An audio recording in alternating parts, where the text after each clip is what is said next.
Roman here, and welcome back to another episode of Let's Make You Wealthy with the one and only, our amazing Jim Du. Thank you so much for being here. Hi, Marjorie. Good to be here. Today we're going to talk about a little bit of a sensitive topic, which is being audited by the IRS. So first of all, what is a tax audit? A tax audit is where the IRS says, hey, there's something going on in your tax return that we don't think is quite right. And usually audits are because the IRS is asking for more money, but I have seen audits where they actually ended up paying more back to an entrepreneur because when they got into the audit, they're looking at everything. And if they were wrong, they have to pay up as far as you're concerned. But usually it's because the IRS sees something that it doesn't like or it wants more information on, and they want you to be involved to send your proof about why you think it was the way it was. That's right. And I feel like it's kind of a scary topic, though. Once we get reached out by the IRS, we're like, oh, no, we're in trouble. And I feel like the villain of all of this is the auditor. That's what we usually think of. So what is the job of an auditor? Like, do you know what an auditor does? An auditor is going to be in charge, a field auditor, of digging into all the information, looking at all the records, and figuring out whether you owe more or you owe less or you owe penalties and interest. That's what the auditor is going to do. It's kind of, I think about IRS audits a little bit like police officers. You know, if you're driving down the road and all of a sudden you see a police car behind you, I get nervous and I'm looking at the speedometer. Am I doing anything wrong? Is there a problem? It's the same kind of thing. Right. However, if you're doing everything legally and you're documenting everything, there should be nothing to be afraid of. And I see entrepreneurs who don't do legal tax planning because they're afraid of the IRS. Oh, wow. And what I like to say, back to my police officer analogy, is if the speed limit is 55, don't drive 35. And the same thing, if the law allows you certain tax benefits, don't avoid those just because you're scared of the IRS. And again, documentation is key. You have to document things, and that's where you're going to win or lose with the IRS. The example I like to give is if I'm going to the airport, and I'm going to the airport actually tomorrow, if I'm late and I say to myself, hey, I'm not doing anything wrong, I don't have any weapons, I have no bad intention, I'm just going to skip that whole thing, that TSA thing. I'm just going to hop around the metal detector and I'm just going to go to my gate. Nope.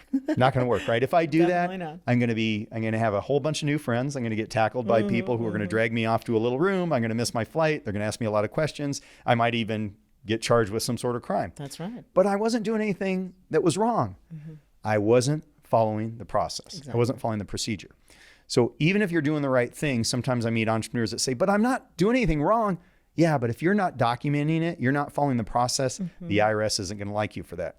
So follow the process, document any tax planning that you're doing. You should have good documentation. And that's where you're going to go back to the IRS and say, sorry, IRS, I'm doing everything right. I'm doing everything legally.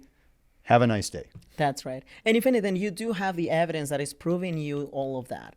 Now, you did mention that when an audit happens, they are looking at all your records. So can the IRS also take a look at your bank records? The IRS can do anything the IRS wants. Oh, wow. So one thing you want to be aware of is that the IRS is one of those what I call three-letter super creditors. They have immense amount of power. So I knew an entrepreneur who actually wasn't paying the IRS. Oh, no. And I remember how he just kind of never heard from him.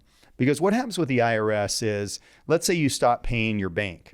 They're going to call you as soon as you miss a payment, or maybe certainly the second payment. And they're going to be hounding you. You need to pay, you need to pay, you need to pay. The IRS doesn't do that. If you owe the IRS money, they won't make a sound. You won't even hear from them, sometimes for years. But when they come on board, when they show up, They're really loud. they're really loud. And so this sure. person I know who was doing that for a while, one day his bank accounts were frozen. Oh, no. He went to the bank and they said, oh yeah, well, the IRS just froze all your accounts. You might want to call the IRS. And he did. And he worked out a payment plan with the IRS, and then they released his funds. But the IRS can do anything they want. But that doesn't mean that you should volunteer all kinds of information to the IRS. You want to answer what they're asking for. And depending on your situation, you might want professional assistance. So you did mention that depending on the situation, you need professionals. So if when do you know when you need a professional, though? If it's a simple matter that you can handle yourself. So let's say it's something where they say, hey, you took a deduction on your IRA and you made too much income, so you can't take the deduction. Well, if they're wrong, you just send in proof that, nope, I didn't make too much money and I could take the deduction, so I'm fine. Or, oops, I did make too much money. I'm going to pay whatever they're saying, taxes or a penalty on whatever you contributed. But if you own a business and anything's complicated, you want to have professional representation. And by the way, I tell entrepreneurs all the time, you should not be having the conversation with the IRS. It should be your accountant, your CPA, the experts who know how to deal with the IRS and who deal with the IRS all the time. Because you might think, oh, I'm just offering up information. You don't want to offer up stuff that they don't need to know and doesn't pertain to the issue at hand. Exactly. It's kind of like the same example as you mentioned with the police officers. You only are giving the information that your attorney has allowed you to say, but that's about it. And so in the case of the IRS, let's say that your attorney would be your CPA and he knows what's best for your interests. He also knows what's legal to say and what they are entitled as the IRS is to know from like you. if I get pulled over by the police, I wouldn't just say, hey, I took those tags off my mattresses. Like I wouldn't offer that up. I don't want to get in trouble for that. That's I would right, just stick with whatever the police officer is asking me about. For sure.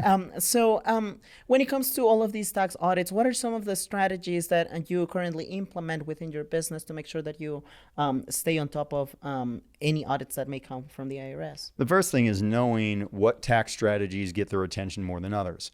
So there are tax strategies that are perfectly legal, but the IRS doesn't like them, so they look for them more. Especially in those types of strategies, you want to make sure your documents are super tight. And sometimes people just don't even know what those documents are that are required. So sometimes I talk about 280A, which is renting your home to your business. And I'll talk to an entrepreneur that goes, oh yeah, I do that because it's tax deductible to the business, tax-free income to you for up to 14 days. And they'll tell me that. And then I'll say, okay, well, do you have a lease agreement between your business and you personally? Nope. Do you have you documented business purpose, who attended, those types of things? Have you documented how you came up with the number you're using for the daily rental amount?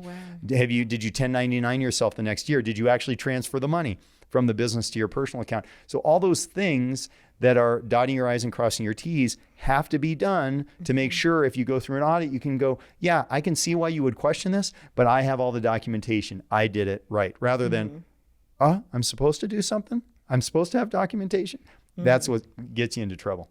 Exactly. And I feel like it also comes down to meeting with your CPA constantly because you don't want to end up bringing a whole bunch of papers by the end of tax year and talking to your CPA and say, hey, here's all of this stuff. I already made all of these mistakes. Try to fix it. You want to make sure that you have a plan in place and that you're following that plan throughout the year with your CPA to make sure that you are taking advantage of all the tax benefits that you can access as well as to avoid any problems that may happen. There's actually I like a minimum of 3 meetings with your CPA or accountant every year.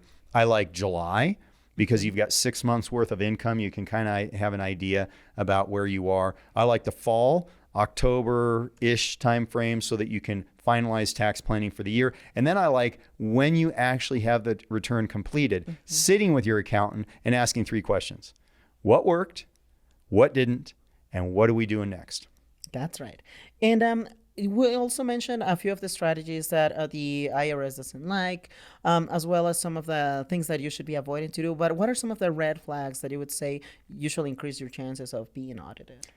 Well, the one thing that the IRS hates more than anything, don't ever do this. Never, never do this. And that is underreporting income. Ooh. So if you overreport deductions, so let's say I go out with Mimi and we have a dinner and I call it a business dinner and it really wasn't a business dinner, right? You can claim deductions and the IRS can go, nope, that wasn't a deduction.